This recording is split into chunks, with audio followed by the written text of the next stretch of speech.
Humanities കഫേയുടെ പുതിയൊരു ക്ലാസ്സിലേക്ക് ഏവർക്കും സ്വാഗതം. അപ്പോൾ ഇനി നമുക്ക് പ്ലസ് ടുക്കാർക്ക് വരാൻ പോകുന്നത് എക്കണോമിക്സിൻ്റെ പബ്ലിക് എക്സാം ആണ് അല്ലേ. അപ്പോൾ എക്കണോമിക്സിനാണെന്നുണ്ടെങ്കിൽ നമുക്ക് പഠിക്കാൻ അത്യാവശ്യം നല്ല രീതിയിൽ തന്നെ ടൈമുണ്ട്. അടുത്ത വ്യാഴാഴ്ചയാണല്ലോ നമുക്ക് എക്സാം വരുന്നത്.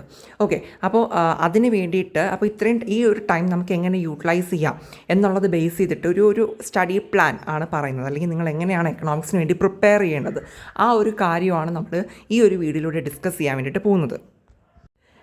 പ്ലസ് വണ്ണിൽ ഇമ്പ്രൂവ്മെൻ്റ് എഴുതാത്ത കുട്ടികളാണെന്നുണ്ടെങ്കിൽ നിങ്ങൾക്ക് ഇനി വരുന്ന വിഷയങ്ങളൊക്കെ പഠിക്കാൻ അത്യാവശ്യം ടൈം കിട്ടുന്നുണ്ട്. അതായത് ഇനി അടുത്ത് നമുക്ക് വരുന്ന പൊളിറ്റിക്സിനായിക്കോട്ടെ ഇംഗ്ലീഷിനായിക്കോട്ടെ ഇടയ്ക്ക് നല്ല ഗ്യാപ്പ് വരുന്നുണ്ട്. അപ്പോൾ എന്തായാലും അത് ആ ഒരു ടൈമിൽ പ്രിപ്പയർ ചെയ്തെടുക്കാൻ പറ്റുന്നുണ്ടായിരിക്കും. ഓക്കെ, പക്ഷേ ഇമ്പ്രൂവ്മെൻ്റ് എഴുതുന്നവർക്കാണെങ്കിൽ ഒട്ടും ടൈം കിട്ടണമെന്നില്ല നല്ല രീതിയിൽ, പ്രത്യേകിച്ച് പൊളിറ്റിക്സ് ഒക്കെ പ്രിപ്പയർ ചെയ്യാൻ വേണ്ടിയിട്ട്. അപ്പോൾ അങ്ങനത്തെ ഇഷ്യൂസ് ഉള്ള കുട്ടികളാണെന്നുണ്ടെങ്കിൽ നിങ്ങൾ എന്ത് ചെയ്യുക, ഇപ്പോൾ ഒരു 2 ദിവസമൊക്കെ ഇരുന്ന് പൊളിറ്റിക്സ് പ്രിപ്പയർ ചെയ്യാൻ നോക്കുക. ഓക്കെ, പൊളിറ്റിക്കൽ സയൻസ് നിങ്ങൾ പഠിക്കാൻ വേണ്ടിയിട്ട് നോക്കുക. അതുപോലെ തന്നെ പൊളിറ്റിക്കൽ സയൻസ് ടഫായിട്ടുള്ള കുറേ കുട്ടികളുണ്ട്. അപ്പോൾ അതിനകത്ത് നമുക്ക് അറിയാം ഒരുപാട് കാര്യങ്ങൾ പൊളിറ്റിക്സിലും പഠിക്കാനുണ്ട്. 18ഓളം ചാപ്റ്റേഴ്സ് ഉണ്ട്. അപ്പോൾ നിങ്ങൾക്ക് എന്ത് ചെയ്യാം, വേണമെന്നുണ്ട് എങ്കിൽ ഈ ഒരു ദിവസവും ഇന്നത്തെ ദിവസവും പിന്നെ നാളെ ഒരു ശനി ഞായറൊക്കെ കൊണ്ട് പൊളിറ്റിക്സിൽ കവർ ചെയ്യാൻ പറ്റുന്ന കാര്യങ്ങളൊക്കെ വേണമെങ്കിൽ ഒന്ന് കവർ ചെയ്ത് വെക്കാം. മീൻസ് ആ ഒരു ടൈമിൽ പഠിക്കാൻ ബുദ്ധിമുട്ടുണ്ടാവും എന്ന് ഫീൽ ചെയ്യുന്നുണ്ട് എന്നുണ്ടെങ്കിൽ നിങ്ങൾക്ക് ഈ ഒരു ടൈമിൽ പൊളിറ്റിക്സ് പഠിക്കാവുന്നതാണ്.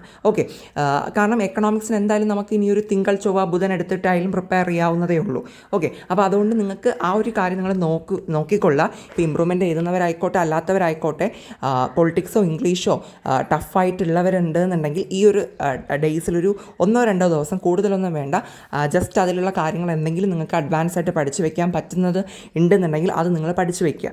ഓക്കെ, അല്ല എക്കണോമിക്സ് തന്നെ പഠിക്കണം അല്ലെങ്കിൽ എക്കണോമിക്സ് തന്നെ ഫുള്ള് നോക്കണം. ചിലപ്പോൾ എക്കണോമിക്സിൽ തന്നെ അത്യാവശ്യം നല്ല ടഫായിട്ടുള്ള കുട്ടികളുണ്ടാവും, എക്കണോമിക്സിലെ കണക്കൊന്നും അറിഞ്ഞുകൂടാത്തവരൊക്കെ. അപ്പോൾ അങ്ങനെയുള്ളവരാണെങ്കിൽ എന്ത് ചെയ്യുക, ഇനിയുള്ള ഡേയ്സ് ഫുള്ള് നമുക്ക് എക്കണോമിക്സിനെ പഠിച്ചാൽ മതി. അപ്പോൾ ആദ്യമേ തന്നെ നിങ്ങളൊന്ന് ഡിസൈഡ് ചെയ്യുക സ്വയം, നിങ്ങൾ ഓരോരുത്തരും, അതായത് ഇമ്പ്രൂവ്മെൻ്റ് എഴുതുന്നവരായിക്കോട്ടെ അല്ലാത്തവരായിക്കോട്ടെ എല്ലാവരും ഒന്ന് ഡിസൈഡ് ചെയ്യുക, ഇപ്പോൾ ഞാൻ എത്ര ദിവസം എക്കണോമിക്സിന് വേണ്ടി ഞാൻ പഠിക്കാൻ എടുക്കണം, ഓക്കെ എന്നുള്ള കാര്യം നിങ്ങൾ ആദ്യമേ ഒന്ന് ഡിസൈഡ് ചെയ്യുക. ഓക്കെ, ഫുൾ ഡേയ്സ് ഞാൻ എക്കണോമിക്സ് മാത്രം പഠിച്ചാൽ മതിയോ, അതോ അഡ്വാൻസ് ആയിട്ട് ഇനി വരുന്ന പൊളിറ്റിക്സിന് വേണ്ടിയിട്ടുള്ള കുറച്ച് ചാപ്റ്റേഴ്സ് കൂടി പഠിച്ച് വെക്കണോ, ഇംഗ്ലീഷ് കുറച്ച് കാര്യങ്ങൾ നോക്കി വെക്കണോ എന്നുള്ള കാര്യം നിങ്ങളൊന്ന് ഡിസൈഡ് ചെയ്യുക. കാരണം നിങ്ങൾക്കായിരിക്കുമല്ലോ നിങ്ങളുടെ ലെവൽ എത്രത്തോളം, മീൻസ് ഏത് വിഷയം പാടാണോ എളുപ്പമാണോ ഒക്കെയുള്ള കാര്യം നിങ്ങൾക്കായിരിക്കുമല്ലോ. ഓരോരുത്തർക്കും ഡിഫറൻ്റ് ആണല്ലോ ആ ഒരു കാര്യം എന്ന് പറയുന്നത്. അപ്പോൾ അതിനനുസരിച്ച് നിങ്ങൾ ആദ്യമേ ഒന്ന് ഡിസൈഡ് ചെയ്യുക. ഓക്കെ, ഇനി ഇമ്പ്രൂവ്മെൻ്റ് എഴുതുന്നവരാണെന്നുണ്ടെങ്കിൽ ഇമ്പ്രൂവ്മെൻറ്റിലുള്ള വിഷയങ്ങൾ വേണമെങ്കിൽ നിങ്ങൾക്ക് ഇപ്പോൾ ഒരു 2 ദിവസം ഇരുന്ന് പഠിക്കാം, പിന്നീട് എക്കണോമിക്സിന് വേണ്ടി പ്രിപ്പയർ ചെയ്താൽ മതി. അപ്പോൾ എനിവേ നിങ്ങൾ എന്തായാലും ആ ഒരു രീതിക്ക് സെറ്റ് ചെയ്യാം. ഓക്കെ, ഇനി നമ്മുടെ എക്കണോമിക്സിലോട്ട് വരുന്ന സമയത്ത് പ്ലസ് 2 എക്കണോമിക്സിലോട്ട് വരുമ്പോൾ നമുക്ക് ചാപ്റ്റേഴ്സ് എങ്ങനെയാണ് വരുന്നത്, മൈക്രോ ആയിട്ട് അല്ലേ. മൈക്രോയ്ക്കകത്ത് 5 പാഠങ്ങൾ നമുക്ക് പഠിക്കാനുണ്ട്, മാക്രോയ്ക്കകത്ത് എത്ര ഉണ്ട്, 6 ചാപ്റ്റേഴ്സ് പഠിക്കാനുണ്ട്. അപ്പോൾ മൊത്തത്തിൽ ടോട്ടലി ഒരു 11 ചാപ്റ്റേഴ്സാണ് നമുക്ക് എക്കണോമിക്സിന് പ്ലസ് 2 എക്കണോമിക്സിന് നമുക്ക് പഠിക്കാൻ വേണ്ടിയിട്ടുള്ളത്. 11 ചാപ്റ്റേഴ്സേ ഉള്ളൂ. ഓക്കെ, അപ്പോൾ നിങ്ങൾ ആദ്യമേ ചെയ്യേണ്ട ഒരു കാര്യം എന്താണെന്ന് വെച്ചിട്ടുണ്ടെങ്കിൽ നമുക്ക് സമയമുണ്ട്. അപ്പോൾ അതുകൊണ്ട് തന്നെ നിങ്ങൾ മാക്സിമം പോർഷൻസും വായിക്കാൻ വേണ്ടിയിട്ട് ശ്രദ്ധിക്കുക. ഓക്കെ, അതായത് 11 ചാപ്റ്റേഴ്സും അത്യാവശ്യം കാര്യങ്ങൾ കണ്ടൻ്റ് എല്ലാം മനസ്സിലാക്കി തന്നെ പഠിക്കാൻ നോക്കുക.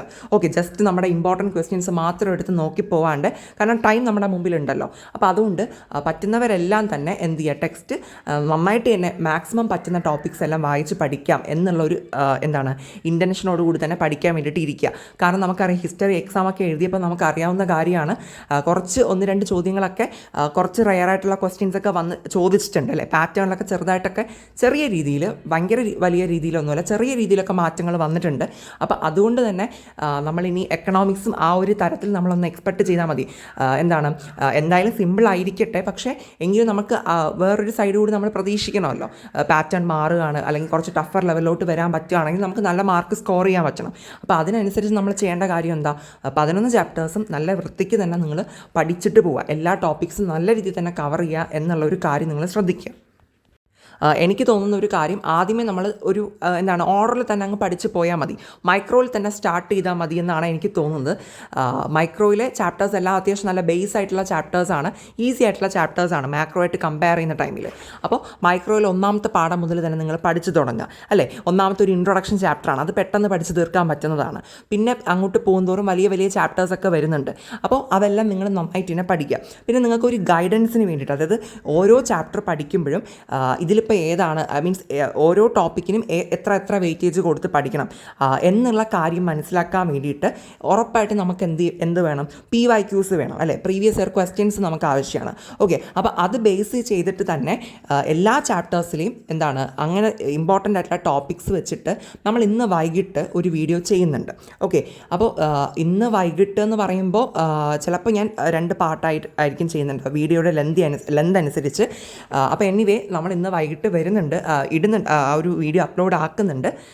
സോ നിങ്ങൾ എന്ത് ചെയ്യുക, ആ ഒരു വീഡിയോ നിങ്ങൾക്ക് റെഫർ ചെയ്യാവുന്നതാണ്.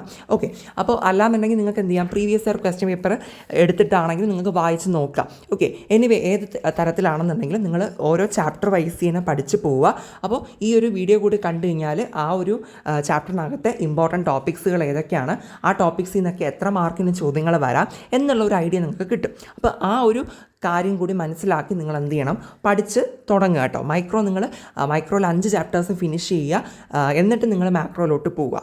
ഓക്കെ, ആ ഒരു ഓർഡറിൽ തന്നെ പോകുന്നതായിരിക്കും ഏറ്റവും നല്ലത് കേട്ടോ. കാരണം ഓർഡറിൽ പോകാൻ പറഞ്ഞ കാര്യം എന്താണെന്ന് വെച്ചിട്ടുണ്ടെങ്കിൽ പഠിച്ചിട്ടുള്ളവർക്ക് അറിയായിരിക്കും എന്താണ് ഇപ്പോൾ മൈക്രോയിലെ 1ഉം 2ഉം ചാപ്റ്റേഴ്സ് കഴിഞ്ഞ് കഴിഞ്ഞാൽ അതുമായിട്ട് റിലേറ്റ് ചെയ്തിട്ടാണ് അടുത്ത ചാപ്റ്റേഴ്സിലോട്ട് വരുന്നത്. ഓക്കെ, മാക്രോയിലോട്ട് പോകുമ്പോഴായാലും അതായത് എന്താണ് ഈ ചാപ്റ്റേഴ്സൊക്കെ ഒരു ഇൻ്റർ കണക്ഷൻ ഉണ്ട് പരസ്പരം. ഓക്കെ, അപ്പോൾ നമ്മളൊരു ഓർഡറിൽ എങ്ങനെ പഠിച്ചു പോകുന്നതായിരിക്കും നമുക്ക് കൂടുതൽ ഈസി ആയിട്ട് ഉണ്ടാവുള്ളൂ. ഓക്കെ, ഒരേ ചാപ്റ്റർ വൈസ് ആയിട്ട് തന്നെ ആ ഒരു ഓർഡറിൽ തന്നെ നമ്മൾ പഠിച്ചു പോവുകയാണെങ്കിൽ നമുക്ക് കുറച്ചുകൂടി ആ കാര്യങ്ങൾ മനസ്സിലാക്കാൻ നമുക്ക് ഈസി ആയിരിക്കും. ഓക്കെ, അതുകൊണ്ടാണ് ആ ഒരു ഓർഡറിൽ തന്നെ നിങ്ങൾ പഠിച്ചു പോകുന്നത് ഏറ്റവും നല്ലതെന്ന് പറയുന്നത്. പിന്നെ നമ്മൾ ഇത് പഠിക്കുന്ന ടൈമിൽ നമുക്കറിയാം ഒരുപാട് തിയറി പോർഷൻസ് നമുക്ക് പഠിക്കാനുണ്ട് അല്ലേ. ഇപ്പോൾ മൈക്രോയിലായിക്കോട്ടെ മാക്രോയിലായിക്കോട്ടെ ഒത്തിരി തിയറി പോർഷൻസ് ഉണ്ട്. അതൊന്നും ഒരുപാട് പാരഗ്രാഫ് കണക്കാക്കിയോ അങ്ങനെയൊന്നുമില്ല. പക്ഷേ എങ്കിലും പഠിക്കാനുള്ള സംഭവങ്ങൾ കുറച്ചിത്തിരി നമ്മൾ ടൈം എടുത്താലായിരിക്കും നമുക്ക് പഠിക്കാൻ പറ്റുക. അപ്പോൾ അങ്ങനെയുള്ളത് നിങ്ങൾ വായിച്ച് തന്നെ പഠിക്കുക. ഓക്കെ, വായിച്ച് പഠിക്കുക. ഇനി എന്നിട്ട് മറന്നു പോകുന്നവരാണെങ്കിൽ ജസ്റ്റ് ഒന്ന് എഴുതി കൂടി പഠിക്കുക. ഓക്കെ, ചിലർക്ക് അങ്ങനെ പഠിച്ചാലായിരിക്കും ഓർമ്മയിരിക്കുന്നുണ്ടാവുക. ഓക്കെ, കാരണം നമ്മൾ ഇതിൽ പഠിക്കുന്ന സംഭവം പെട്ടെന്ന് മറന്നു പോകാൻ ചാൻസ് ഉണ്ട്. അപ്പോൾ അതുകൊണ്ട് തന്നെ നിങ്ങൾ കാര്യം മനസ്സിലാക്കി വായിച്ച് തന്നെ പഠിക്കാൻ നോക്കുക. ആൻഡ് അത് വർക്കൗട്ട് ആവാത്തവരെന്ത് ചെയ്യുക, ഒന്ന് എഴുതി കൂടി നോക്കുക. ഓക്കെ, അപ്പോൾ അതെന്തായാലും ഓർമ്മയിരിക്കും. പിന്നെ നമ്മൾ എക്കണോമിക്സിൽ ഈ ഒരു ഇത് പഠിച്ചതിന് ശേഷം നമ്മൾ പഠിക്കുമ്പോൾ തന്നെ ശ്രദ്ധിക്കേണ്ട ഒരു കാര്യമാണ്, ഇതിൽ ഒരുപാട് ഗ്രാഫുകൾ നമുക്ക് പഠിക്കാനുണ്ട് അല്ലേ. മീൻസ് ഓരോ തിയറി പഠിക്കുമ്പോഴും അതിനകത്ത് തന്നെ ഒരു ഗ്രാഫ് എന്തായാലും ഉണ്ടാവും. അപ്പോൾ ആ രീതിയിൽ 2ലും മൈക്രോയിലും മാക്രോയിലും ഗ്രാഫുകളുണ്ട്. അതൊക്കെ കൂടി നിങ്ങൾ വരച്ച് പഠിക്കുക. അത് നിങ്ങൾക്ക് എങ്ങനെ ചെയ്യാവുന്നതെന്ന് അറിയോ, ഒന്നില്ലെങ്കിൽ നിങ്ങൾക്കിപ്പോൾ ഒരു ടോപ്പിക് എടുക്കുമ്പോൾ ഇപ്പം നമ്മൾ ഫസ്റ്റ് ചാപ്റ്ററിൽ തന്നെ പഠിക്കുന്നതാണ് PPC, പ്രൊഡക്ഷൻ പോസിബിലിറ്റി കർവ്. അപ്പോൾ ആ PPC നിങ്ങൾ പഠിക്കുമ്പോൾ അതിൻ്റെ ഡെഫിനേഷൻ തിയറി നമ്മൾ വായിച്ച് നോക്കുന്നു, അതിൻ്റെ ഫ്യൂച്ചേഴ്സ് നമ്മൾ പഠിക്കണം. എന്നിട്ട് എന്ത് ചെയ്യുക, അതിൻ്റെ ഒരു ഗ്രാഫ് ഉണ്ട്. അപ്പോൾ ആ ഒരു ടൈമിൽ തന്നെ നിങ്ങൾക്ക് ഒരു ബുക്ക് എടുത്ത് വരച്ചൊന്ന് പഠിക്കാം. അപ്പോൾ അതവിടെ സെറ്റ് ആവുകയാണ്. ഓക്കെ, അല്ലാന്നുണ്ടെങ്കിൽ നിങ്ങൾക്ക് ചെയ്യാൻ പറ്റുന്ന ഒരു കാര്യം, ജസ്റ്റ് പഠിച്ചു പോകുമ്പോൾ ആ ഒരു ചാപ്റ്റർ പഠിക്കുന്ന സമയത്ത് എന്താ ചെയ്യുക, ആ ഗ്രാഫൊക്കെ നിങ്ങളൊന്ന് നോക്കി മനസ്സിലാക്കി പോവുക. ആൻഡ് ആ ഒരു ചാപ്റ്റർ ഫിനിഷ് ചെയ്തതിന് ശേഷം ഗ്രാഫൊക്കെ നിങ്ങൾ തന്നെ ഒരു ബുക്ക് എടുത്തിട്ട് വരച്ചുകൂടി ഒന്ന് നോക്കുക.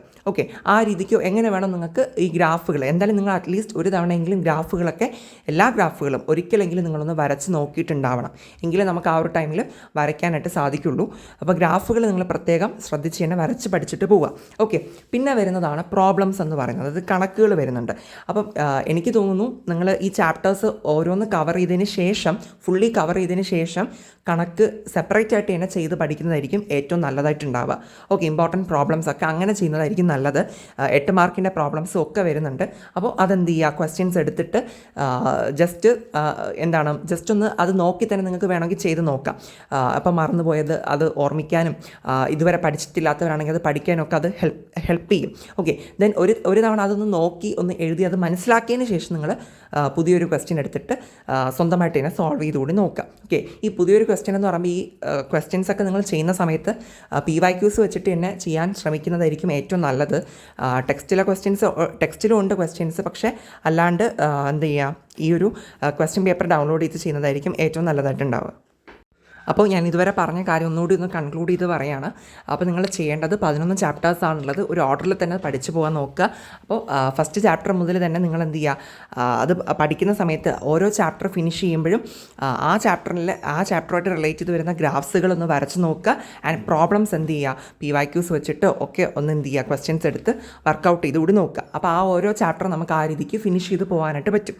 ഓക്കെ, ഈ ചാപ്റ്റേഴ്സ് ആയിക്കോട്ടെ നിങ്ങൾ എന്ത് ചെയ്യുക, ഇത് നമുക്ക് ഇനി വരുന്ന ഈ ഒരു സാറ്റർഡേ സൺഡേ മൺഡേ നിങ്ങൾ എക്കണോമിക്സ് ആണ് നോക്കുന്നതെന്നുണ്ടെങ്കിൽ എന്താ ചെയ്യുക, ജസ്റ്റ് ഇങ്ങനെ ഡിവൈഡ് ചെയ്തിട്ട് നിങ്ങളുടേതായിട്ടുള്ള കൺവീനിയൻസ് അനുസരിച്ച് ഡിവൈഡ് ചെയ്ത് പഠിക്കാവുന്നതാണ്. അതായത് ഇപ്പോൾ സാറ്റർഡേ ഞാൻ എന്ത് ചെയ്യും, മൈക്രോയിലെ ആദ്യത്തെ 2 ചാപ്റ്റേഴ്സ് നോക്കും. അല്ലെങ്കിൽ 2 ചാപ്റ്റേഴ്സ് എന്ന് പറയാൻ കാരണം രണ്ടാമത്തെ പാഠം തന്നെ ഒരു വലിയൊരു പാഠമാണ്.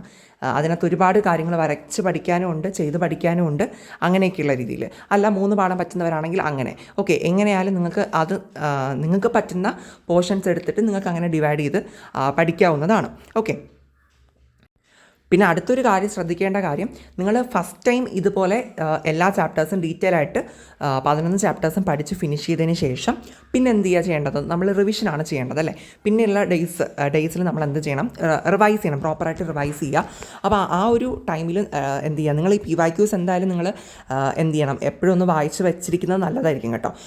ആ ഒരു റിവിഷൻ്റെ ടൈമിൽ തന്നെ ഈ ഒരു PYQs എടുത്തിട്ട് നിങ്ങൾക്ക് 1 വേർഡ്സ് ഒക്കെ നിങ്ങൾക്ക് എന്താക്കാം, ഒന്ന് ആൻസർ ചെയ്ത് നോക്കാം. ഓക്കെ. PYQs എന്ന് പറയുമ്പോൾ അത് എവിടെ കിട്ടുമെന്ന് എല്ലാവർക്കും അറിയാമായിരിക്കുമല്ലോ അല്ലേ. ഗൂഗിളിൽ ജസ്റ്റ് ഒന്ന് സെർച്ച് ചെയ്താൽ മതി. അപ്പോൾ നമുക്ക് HSS ലൈവിൻ്റെ പോർട്ടലിൽ തന്നെ ആയിരിക്കും ഫസ്റ്റ് വരുന്നത്. അല്ലെങ്കിൽ വേറെയും പല വെബ്സൈറ്റുകളുണ്ട്, ഏത് വേണോ നിങ്ങൾക്ക് എടുക്കാം. അപ്പോൾ അതിൽ ഒരു ലാസ്റ്റത്തെ ഒരു 5 വർഷത്തെ PYQs ഒക്കെ എല്ലാ വിഷയത്തിലും അവൈലബിൾ ആണ്. ഓക്കെ. പ്ലസ് എക്കണോമിക്സ് ഒക്കെ ആണെങ്കിൽ ഉറപ്പായിട്ടും ആൻസർ കീ ഉൾപ്പെടെ എല്ലാത്തിലും കിട്ടും. ഓക്കെ. അപ്പോൾ അതുകൊണ്ട് തന്നെ നിങ്ങൾ എന്ത് ചെയ്യുക, PYQs കൂടി അങ്ങനെ എടുത്ത് നോക്കുക കേട്ടോ. ഗൂഗിളിൽ നിന്നാണ് അത് എടുക്കേണ്ടത്. അങ്ങനെ തന്നെ എടുത്ത് ഓരോ ചോദ്യപേപ്പർ നമുക്ക് PDF ആയിട്ട് ഡൗൺലോഡ് ചെയ്യാൻ പറ്റും. എന്നിട്ട് നിങ്ങൾ സമാധാനമായിട്ട് ഓരോ ക്വസ്റ്റ്യൻസ് ആയിട്ട് എടുത്ത് ചെയ്ത് നോക്കുക.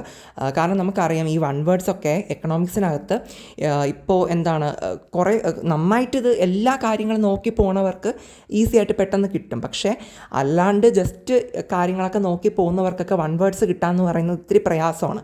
ഓക്കെ. കാരണം ടെക്സ്റ്റ് അത്യാവശ്യം നമ്മളൊന്ന് നന്നായിട്ട് കവർ ചെയ്താൽ മാത്രമാണ് 1 വേർഡ്സ് സെക്ഷനൊക്കെ നമുക്ക് നല്ല മാർക്ക് കിട്ടുള്ളൂ.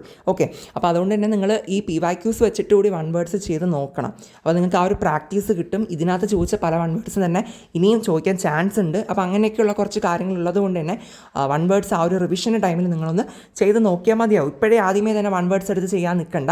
11 ചാപ്റ്റേഴ്സും സമാധാനമായിട്ടിരുന്ന് പഠിക്കുക. പഠിച്ചതിന് ശേഷം നിങ്ങൾ ഈ PYQs എടുത്ത് റിവൈസ് ചെയ്യുന്ന കൂട്ടത്തിൽ തന്നെ നിങ്ങൾ എന്ത് ചെയ്യുക, 1 വേർഡ്സ് ചെയ്ത് നോക്കുക. അതുപോലെ തന്നെയാണ് 2 മാർക്സ് ക്വസ്റ്റ്യൻസ്, ഷോർട്ട് എസ്സേ ചോദ്യങ്ങളൊക്കെ ജസ്റ്റ് നിങ്ങൾക്കൊന്ന് വായിച്ച് നോക്കുക. ഓക്കെ. അപ്പോൾ ആ ഒരു രീതിക്കൊന്ന് ട്രൈ ചെയ്ത് നോക്കാം കേട്ടോ. ഈ നമ്മൾ റിവിഷൻ ചെയ്യുന്ന സമയത്തുണ്ടല്ലോ, നിങ്ങളിപ്പോൾ ഫസ്റ്റ് നമ്മൾ പഠിക്കുമ്പോൾ എല്ലാ കാര്യങ്ങളും നമ്മൾ പഠിച്ച് പോവും. ഓരോ ചാപ്റ്ററും ഫുള്ളി ടോപ്പിക്സ് നമ്മൾ ഫിനിഷ് ചെയ്ത് പോവും. അപ്പോൾ ഈ റിവിഷൻ ചെയ്യുന്ന സമയത്ത് എന്ത് ചെയ്യുക, ഈ ഇമ്പോർട്ടൻ്റ് ആയിട്ട് പറഞ്ഞിട്ടില്ലേ ടോപ്പിക്സ്, ക്വസ്റ്റ്യൻസ്, ആ ഒരു ടോപ്പിക്സൊക്കെ തന്നെ നിങ്ങൾ വീണ്ടും വായിച്ച് നോക്കുക. അപ്പോൾ എൻ്റെ ഒരു ഒപ്പീനിയൻ അനുസരിച്ച് പറയുകയാണെന്നുണ്ടെങ്കിൽ നിങ്ങൾ ഇനി ഈ മീൻസ് എല്ലാം ഒരു തവണ പഠിച്ചു പിന്നെ നിങ്ങൾ വായിക്കുന്ന സമയത്ത് അത് വീണ്ടും ഇരുന്ന് വായിക്കുന്നതിനേക്കാളും ജസ്റ്റ് ഒന്ന് എഴുതി നോക്കാൻ പറ്റുകയാണെങ്കിൽ നല്ലതായിരിക്കും. കാരണം ഈ തിയറി പോർഷൻസൊക്കെ നമ്മൾ ഒരു തവണയെങ്കിലും ഒന്ന് എഴുതി വരുമ്പോൾ നമുക്കത് കുറച്ചുകൂടി അത് ഓർമ്മയിൽ നിൽക്കും. അങ്ങനെ ഫീൽ ചെയ്തിട്ടുണ്ട്. അതുകൊണ്ടാണ് ഒന്ന് എഴുതി കൂടി നോക്കുന്നത് നല്ലതായിരിക്കും എന്ന് പറയുന്നത് കേട്ടോ. കാരണം ഇത് നമുക്ക് പല ടേംസുകളായിക്കോട്ടെ ഒക്കെ നമുക്ക് പെട്ടെന്ന് മറന്നു പോകാൻ ചാൻസ് ഉണ്ട്. അപ്പോൾ അതുകൊണ്ട് ഒരു തവണയെങ്കിലും നിങ്ങളൊന്ന് എഴുതി നോക്കാൻ പറ്റുന്നുണ്ടെങ്കിൽ അത് നല്ലതായിരിക്കും. പിന്നെ ഞാൻ വീണ്ടും പറയുന്നു, മാക്സിമം നിങ്ങൾക്ക് ചാപ്റ്റേഴ്സ് വായിക്കാൻ പറ്റുന്നവർ ഓക്കെ എന്ത് ചെയ്യുക, എല്ലാ ടോപ്പിക്സും തന്നെ ഒന്ന് വായിച്ചിട്ട് ജസ്റ്റ് ഒന്ന് വായിച്ചിട്ട് പോകുന്നത് നല്ലതായിരിക്കും. കാരണം ഞാൻ പറഞ്ഞല്ലോ ഈ പാറ്റേണിലൊക്കെ കുറച്ച് ഡിഫറൻസ് ഒക്കെ വരുന്നുണ്ടെങ്കിൽ നമുക്ക് അങ്ങനെയും ചോദ്യങ്ങൾ വരാൻ ചാൻസ് ഉണ്ട്. അപ്പോൾ നമ്മൾ അങ്ങനെയൊന്ന് എക്സ്പെക്റ്റ് ചെയ്യുന്നത് നല്ലതാണല്ലോ. അപ്പോൾ ചാപ്റ്റേഴ്സ് മാക്സിമം ഫിനിഷ് ചെയ്ത് വായിക്കാൻ പറ്റുന്നവർക്ക് അങ്ങനെ തന്നെ വായിച്ച് മനസ്സിലാക്കിയിട്ട് പോകുന്നതായിരിക്കും ഏറ്റവും നല്ലതെന്ന് പറയാൻ പറ്റുന്നത്. പിന്നെ അല്ലാണ്ട് നമുക്ക് important questions on the basis of PYQs okay PYQs അടിസ്ഥാനത്തിൽ തന്നെ നമ്മൾ വീഡിയോസ് ചെയ്യുന്നുണ്ട്. ഞാൻ ഓൾറെഡി നമ്മുടെ മോഡൽ എക്സാം ടൈമിൽ ചെയ്തതായിരുന്നു. പക്ഷേ എങ്കിലും ഇപ്പോൾ ഈ ഒരു ടൈമിൽ ചെയ്യുമ്പോൾ അത് കുറച്ചുകൂടി നിങ്ങൾക്ക് നല്ലതായിരിക്കുമല്ലോ. അപ്പോൾ പബ്ലിക് എക്സാമിൻ്റെ ക്വസ്റ്റ്യൻ പേപ്പറൊക്കെ വെച്ചിട്ട് തന്നെ നമുക്ക് ആ രീതിക്കാണ് വീഡിയോസ് ചെയ്യാമെന്ന് വിചാരിക്കുന്നത്. മാക്സിമം പറ്റുന്നുണ്ടെങ്കിൽ ഇന്ന് വൈകിട്ട് തന്നെ അത് അപ്ലോഡ് ചെയ്യാം, അല്ലെങ്കിൽ നാളെ രാവിലെ ഓക്കെ. ഈ ഒരു ടൈമിനുള്ളിൽ ഉറപ്പായിട്ട് നമ്മൾ ഫുൾ ചാപ്റ്റേഴ്സിന് ഇമ്പോർട്ടൻറ്റ് ക്വസ്റ്റ്യൻസ് വീഡിയോസ് എന്തായാലും അപ്ലോഡ് ചെയ്യും. അപ്പോൾ അത് നിങ്ങൾക്ക് കാണാവുന്നതാണ്. ജസ്റ്റ് ടോപ്പിക്സ് മാത്രം ഓക്കെ. മാക്സിമം ഇംഗ്ലീഷിലും മലയാളത്തിലൊക്കെ തന്നെ പറഞ്ഞു പോകുന്നുണ്ടായിരിക്കും. സോ അത് നോക്കിയിട്ട് നിങ്ങൾക്ക് എന്താക്കാവുന്നതാണ്, ഓരോ ടോപ്പിക്സിന് അതിൻ്റേതായിട്ടുള്ള ഇമ്പോർട്ടൻസ് കൊടുത്തും പഠിക്കാൻ പറ്റുന്നതാണ് ഓക്കെ. പിന്നെ അല്ലാണ്ട് പറയാനുള്ളൊരു കാര്യം, ഞാനിവിടെ എഴുതി വെച്ചിട്ടുണ്ട് playlist link in description and comment box എന്ന് പറഞ്ഞിട്ട്. അതേത് പ്ലേലിസ്റ്റാണെന്ന് വെച്ചിട്ടുണ്ടെങ്കിൽ എക്കണോമിക്സിന് വേണ്ടിയിട്ട് നമ്മൾ ഇപ്പോൾ ചെയ്തിട്ടുള്ള കുറച്ച് വീഡിയോസ് ഉണ്ട്. അതെല്ലാം കൂടി ഒരു പ്ലേലിസ്റ്റ് ആക്കി ഇട്ടിട്ടുണ്ട്. ഏതൊക്കെ വീഡിയോസ് ആണെന്ന് കൂടി ഞാനിവിടെ പറഞ്ഞുതരാം. ഒന്ന് എന്താണ് ഇമ്പോർട്ടൻ്റ് ആയിട്ടുള്ള എസ് എ ടോപ്പിക്കുകൾ, അത് സെപ്പറേറ്റ് ആയിട്ട് ആ ഒരു മോഡൽ എക്സാം ടൈമിൽ ചെയ്ത വീഡിയോ ആയിരുന്നു. അപ്പോൾ മീൻസ് ഫുൾ മൈക്രോ മാക്രോയിലെ എല്ലാ ചാപ്റ്റേഴ്സിൽ നിന്നും ഇമ്പോർട്ടൻ്റ് ആയിട്ട് 8 മാർക്കിന് കണക്കാക്കി നമ്മൾ പഠിക്കേണ്ട എസ് എ ടോപ്പിക്കുകൾ സ്പെഷ്യലായിട്ട് ഒരൊറ്റ സിംഗിൾ വീഡിയോ ആയിട്ട് ചെയ്തിട്ടുണ്ട്. ആ ഒരു വീഡിയോ ഇതിനകത്തുണ്ട്.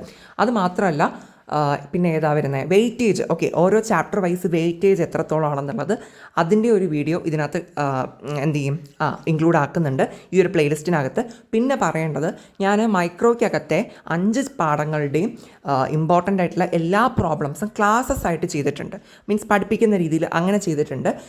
ആൻഡ് ഓൾസോ മൈക്രോയ്ക്കകത്തെ എല്ലാ ഇമ്പോർട്ടൻറ്റ് ഗ്രാഫ്സുകളുണ്ടല്ലോ, മീൻസ് ഫിഗേഴ്സ്, അതെല്ലാം കൂടി അത് ചെയ്തിട്ടുണ്ട്. അതുപോലെ മാക്രോയ്ക്കകത്ത് പ്രോബ്ലംസ് ചെയ്തിട്ടില്ല, പക്ഷേ ഇമ്പോർട്ടൻറ്റ് ഗ്രാഫ്സ് ഏതൊക്കെയാണെന്നുള്ളത് 6 ചാപ്റ്റേഴ്സിൽ നിന്ന് ഇമ്പോർട്ടൻ്റ് ആയിട്ട് വരച്ച് പഠിക്കേണ്ട ഗ്രാഫുകൾ ഏതൊക്കെയാണെന്ന് അതും ചെയ്തിട്ടുണ്ട്. അപ്പോൾ നിങ്ങൾ ആ പ്ലേലിസ്റ്റ് ഒന്ന് ചെക്ക് ചെയ്യുക, അത്രയും മതി. കമൻറ്റ് ബോക്സിൽ ഡിസ്ക്രിപ്ഷനിൽ ഞാൻ കൊടുത്തേക്കാം.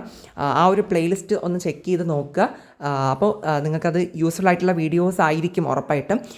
ആ ഒരു ഗ്രാഫ്സും കണക്കുകളുടെ ക്ലാസ്സൊക്കെ ആയിക്കോട്ടെ. ഓക്കെ, ദെൻ ഇനി നമ്മൾ ചെയ്യുന്ന എക്കണോമിക്സിന് വേണ്ടി ചെയ്യുന്ന വീഡിയോസും ആ ഒരു പ്ലേലിസ്റ്റിനകത്ത് ഞാൻ ആഡ് ചെയ്യുന്നുണ്ടായിരിക്കും കേട്ടോ. ഇമ്പോർട്ടൻറ്റ് ക്വസ്റ്റ്യൻസും ബാക്കിയെല്ലാം അതിനോടൊപ്പം തന്നെ ആഡ് ചെയ്ത് പോകുന്നുണ്ടായിരിക്കും. അപ്പോൾ നിങ്ങൾ ആ ഒരു പ്ലേലിസ്റ്റ് എല്ലായ്പ്പോഴും ഒന്ന് ചെക്ക് ചെയ്യുക. പിന്നെ അഥവാ ആർക്കെങ്കിലും ലിങ്ക് ഓപ്പൺ ആവുന്നില്ല, അങ്ങനെ എന്തെങ്കിലും ഇഷ്യൂ ഉണ്ടെന്നുണ്ടെങ്കിൽ എന്ത് ചെയ്യുക, നമ്മുടെ ഹോം പേജിൽ പോയിട്ട് പ്ലേലിസ്റ്റിൻ്റെ സെക്ഷൻ എടുക്കുക. അതിനകത്ത് തന്നെ കാണാൻ പറ്റും +2 എക്കണോമിക്സ് പബ്ലിക് എക്സാം 2026 എന്ന് പറഞ്ഞിട്ടൊരു പ്ലേലിസ്റ്റ്. അതാണ് സംഭവം. ഓക്കെ, പിന്നെ ഞാൻ ഒരിക്കൽ കൂടി ഒന്ന് പറയാണ്, നിങ്ങൾക്കിപ്പം എക്കണോമിക്സ് ഒന്നും അറിയില്ല, ജയിക്കോ ഇല്ലയെന്ന് പോലും അറിയത്തില്ല, അങ്ങനെയൊക്കെ നിൽക്കുന്നവരാണെങ്കിൽ, പിന്നെ ഇമ്പ്രൂവ്മെൻ്റ് ഒന്നും ഇല്ല, അങ്ങനെയൊക്കെ ആണെങ്കിൽ ഇപ്പോൾ തന്നെ അങ്ങ് പഠിച്ച് തുടങ്ങുക ഫുള്ളായിട്ട്, കാരണം എങ്കിലേ അത് തീരത്തുള്ളൂ. പക്ഷേ അത്യാവശ്യമൊക്കെ അറിയാമെന്നുള്ളവരാണെങ്കിൽ എന്ത് ചെയ്യുക, വേറെ ഏതെങ്കിലും വിഷയങ്ങൾ കൂടി നിങ്ങൾക്ക് ഇപ്പോൾ പഠിക്കുന്നതായിരിക്കും കുറച്ചുകൂടി നല്ലതായിരിക്കും. പൊളിറ്റിക്സിലൊക്കെ നമുക്ക് ഒരുപാട് പോർഷൻസ് ഉണ്ടല്ലോ.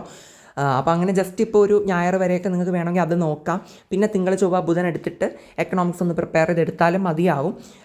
അത് നിങ്ങളുടേതായിട്ടുള്ള കൺവീനിയൻസ് അനുസരിച്ചാണ്. ഞാൻ എൻ്റെ ഒരു ഒപ്പീനിയൻ ആണ് പറഞ്ഞത്.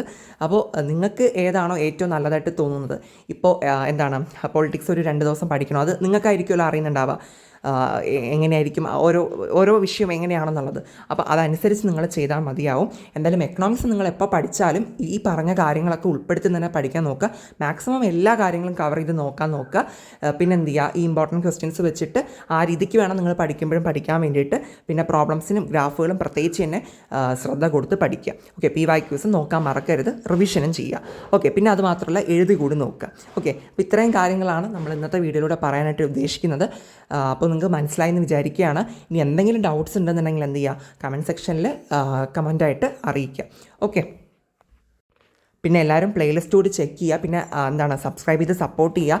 കാരണം ഞാൻ പറഞ്ഞല്ലോ, ഇനിയും നമ്മൾ എക്കണോമിക്സിൻ്റെ റിലേറ്റ് ചെയ്തിട്ടുള്ള വീഡിയോസ് ചെയ്യുന്നുണ്ട്. അപ്പോൾ അതൊക്കെ നിങ്ങൾക്ക് കിട്ടാൻ വേണ്ടിയിട്ട് നിങ്ങൾ എന്തായാലും എന്ത് ചെയ്യുക, ബെല്ലൈക്കനൊക്കെ എനേബിൾ ചെയ്ത് കൂടി വയ്ക്കുക. ഓക്കെ.